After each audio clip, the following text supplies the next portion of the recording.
Bonjour, bienvenue. Aujourd'hui, nous allons parler de l'épisclérite. L'épisclérite, c'est une inflammation bénigne de l'épisclère. Il faut savoir que l'épisclère, c'est la couche superficielle de la sclère. En rappel anatomique, on peut dire que la sclère a 3 couches, l'épisclère, le stroma et la lamina fusca. La sclère est vascularisée par les vaisseaux conjonctivaux superficiels, les vaisseaux de l'épisclère et les vaisseaux de la sclère profonde.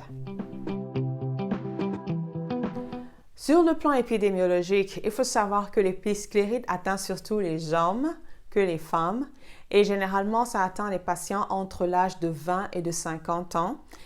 Et ça dure souvent entre 24 heures. Les épisodes d'épisclérite durent souvent entre 24 heures à 3 semaines. Et les enfants sont rarement atteints. Une autre chose qu'il faut aussi noter, c'est que la plupart des patients atteints d'épisclérite ont aussi une autre pathologie associée telle que la goutte, la maladie de Crohn, la polyarthrite rhumatoïde, la sécheresse oculaire. En ce qui concerne les signes et les symptômes, les patients atteints d'épisclérite vont se plaindre de sensations de grains de sable, d'inconfort, de rougeur. Et à la clinique, on va noter une rougeur qui peut être localisée ou diffuse.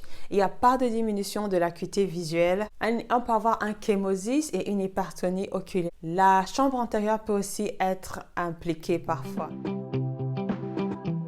Sur le plan de la prise en charge de l'épisclérite se fait surtout sur le plan topique. Pour les épisodes légers, il n'y a pas de traitement nécessaire. Parfois, on peut donner des larmes artificielles pour soulager un peu les symptômes. Ensuite, si c'est un épisode modéré, il faut donner des corticoïdes 3 fois par jour. Si les symptômes sont persistants, on peut associer des anti-inflammatoires non stéroïdiens tels que l'indométacine. Il faut savoir que l'épisclérite peut être simple ou nodulaire. En ce qui concerne l'épisclérite nodulaire, l'épidémiologie est relativement différente que l'épisclérite simple parce que l'épisclérite nodulaire atteint surtout les femmes que les hommes. Et il faut savoir que sur 70% des cas d'épisclérite, 30% des cas d'épisclérite seront des épisclérites nodulaires. La personne qui a une épisclérite nodulaire va noter que son œil est rouge au réveil et elle va aussi noter que les symptômes s'aggravent au bout de 3 jours.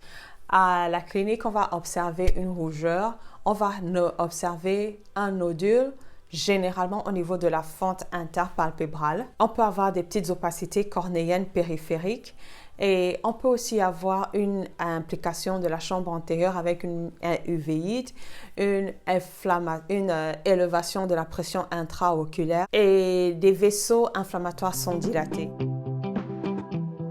La prise en charge de l'épisclérite nodulaire n'est pas tellement différente de la prise en charge de l'épisclérite simple. À la seule différence que pour l'épisclérite nodulaire, il faut se rassurer qu'on a éliminé les autres causes de nodules de la conjonctive, telles que les granulomes conjonctivaux par exemple, ou bien la flecténulose. Mais sinon, pour la prise en charge, c'est la même chose. Pour les cas qui sont simples, il n'y a rien à faire. Observer le patient, peut-être à la limite donner des larmes artificielles. Et si les épisodes sont modérés ou persistants, il faut donner des corticoïdes 3 fois par jour. Il faut donner des corticoïdes 3 fois par jour et plus tard associer des anti-inflammatoires non stéroïdiens si les corticoïdes ne sont pas suffisants.